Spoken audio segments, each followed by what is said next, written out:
Hey guys, how's it going? Today's video is going to be about negative assumptions and stereotypes about pantsing.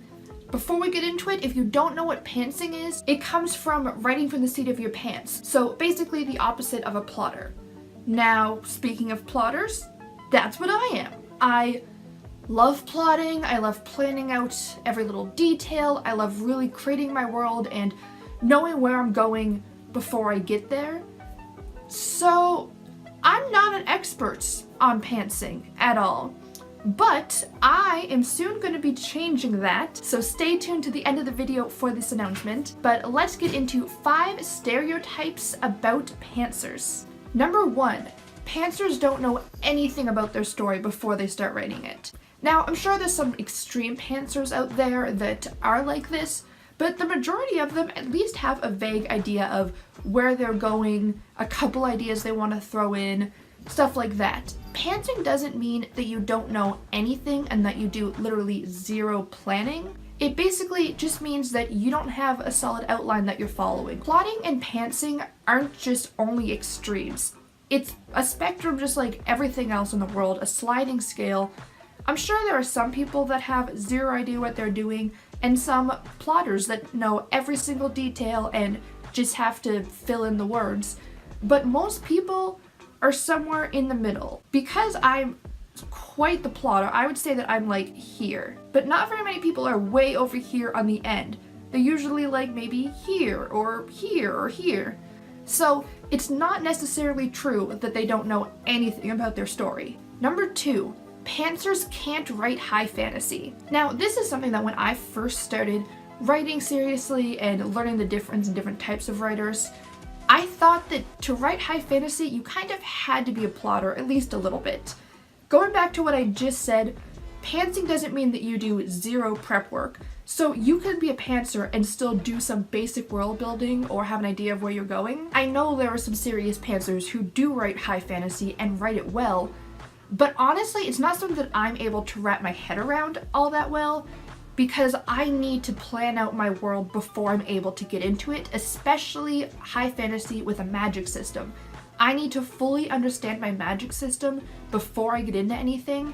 So I know that not everybody is like that, but I have a hard time understanding it, if that makes sense. But regardless of whether or not I understand it, it is not true that pantsers cannot write high fantasy.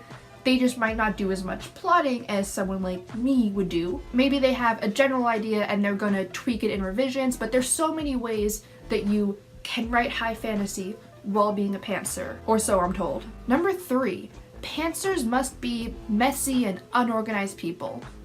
I think this one comes from the fact that pantsing is the opposite of plotting, and plotting is, structured and organized, therefore pantsers must just be messy slobs.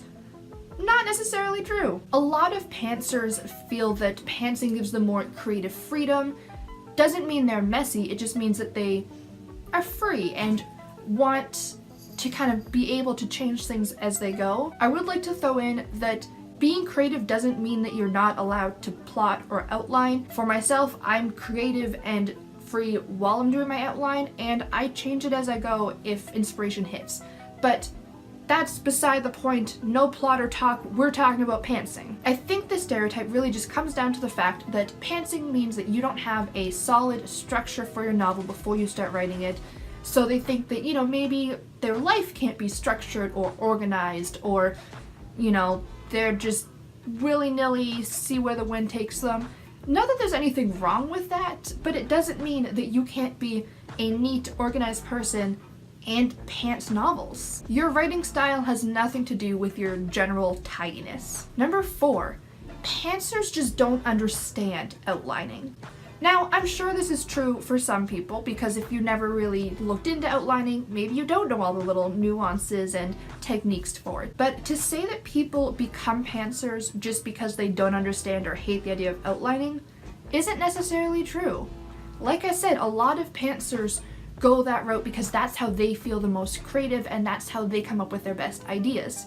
They found a writing style that works for them, and that's how they write. Now, I do know that outlining does get a bad rap, and I think that's just because while outlining in school is just so rigid and suffocating, I guess, that a lot of people, not just pantsers, think that that's what an outline is. But to basically say that people are pantsers because they're uneducated about outlining is really just plain rude. And that leads us to number 5. Pantsing is something that they'll grow out of eventually.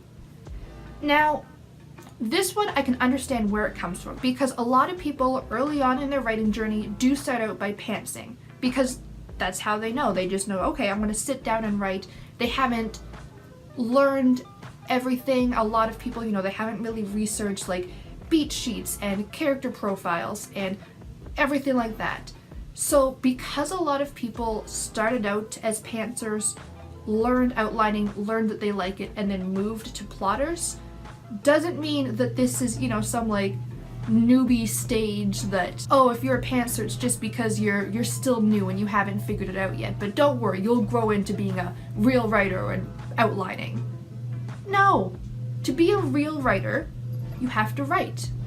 The end. End of criteria. That's it. I think overall the writing community is a really supportive place.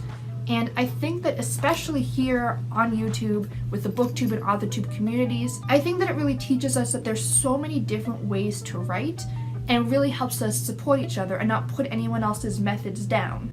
And also keep in mind that your writing method when you first start out isn't necessarily going to be your writing method forever. You can start out by doing a million character sheets and detailed notes, and then as you go on, kind of just winging it a little bit more or doing less prep work. And the opposite is also true. You can start out by just sitting down and typing whatever pops into your head and then learning that you do need an outline. There's just a million different ways to write, and you'll find out what works for you. It might be plotting, it might be pantsing. For most of us, it's somewhere in the middle, and you're allowed to change your method. Sometimes it depends on what story you're writing, sometimes it depends on your mood, sometimes it just, you'll figure it out when you sit down. But to imply that pantsing is just a phase is just not true for a lot of people. So those were 5 pantsing stereotypes and assumptions that I've heard. Now you might be thinking, wait a second, you're a self-proclaimed heavy plotter. Why are you talking about pantsing? Well, I'm glad you asked, because that leads into my Camp Nanowrimo announcement. I'm doing a pantsing project. I know that the first thing I mentioned in this video is that pantsers don't necessarily know 0 things about their story when they sit down to write. But that's going to be what I'm going to try. As somebody who loves plotting and really sticks to that method, I decided I'm going to try to be the exact opposite, just to see what it's like, learn some things, and maybe take something and use it as a learning experience. But because I'm a creature of habit, and if I decide that I'm going to be, maybe here and only plan a little bit, I'm going to get carried away and move back into plotter territory. So I am going to know nothing about my story before I get started. The only thing that I've planned so far is how I'm going to do it. So I haven't decided what genre, I haven't decided any of my characters, I haven't decided tense, I've decided nothing. So what I'm going to do is I'm going to use randomized writing prompts and randomized generators. I'm going to make it a little bit D&D-esque and use dice to roll to kind of decide the outcome of some things. I'm going to flip coins. This is just going to be whatever the heck the universe wants it to be. So I'm really excited about it. I'm a little bit nervous, and I've accepted the fact that this story is probably not going to be good. And that's not because pantsing a story can't be a good story. It's because it's not the method that works for me, but I'm doing it anyway. So for the month of April, every Wednesday I'm going to be doing a Camp Nanowrimo vlog, kind of just detailing what I've done that week, how I've come up with it, what my thoughts and feelings are so far. Every Wednesday will be my Camp Nanowrimo vlogs, and my Saturday videos will be other BookTube, AuthorTube content. So if you want to follow me along on that journey, please subscribe if you haven't already, and of course like this video if you enjoyed it to let me know, and feel free to comment down below different assumptions or stereotypes that you know about pantsing or plotting, and what your plans for NaNoWriMo are, because I am so excited for camp. So I hope to see you guys next time, and until then, have a great day. Bye!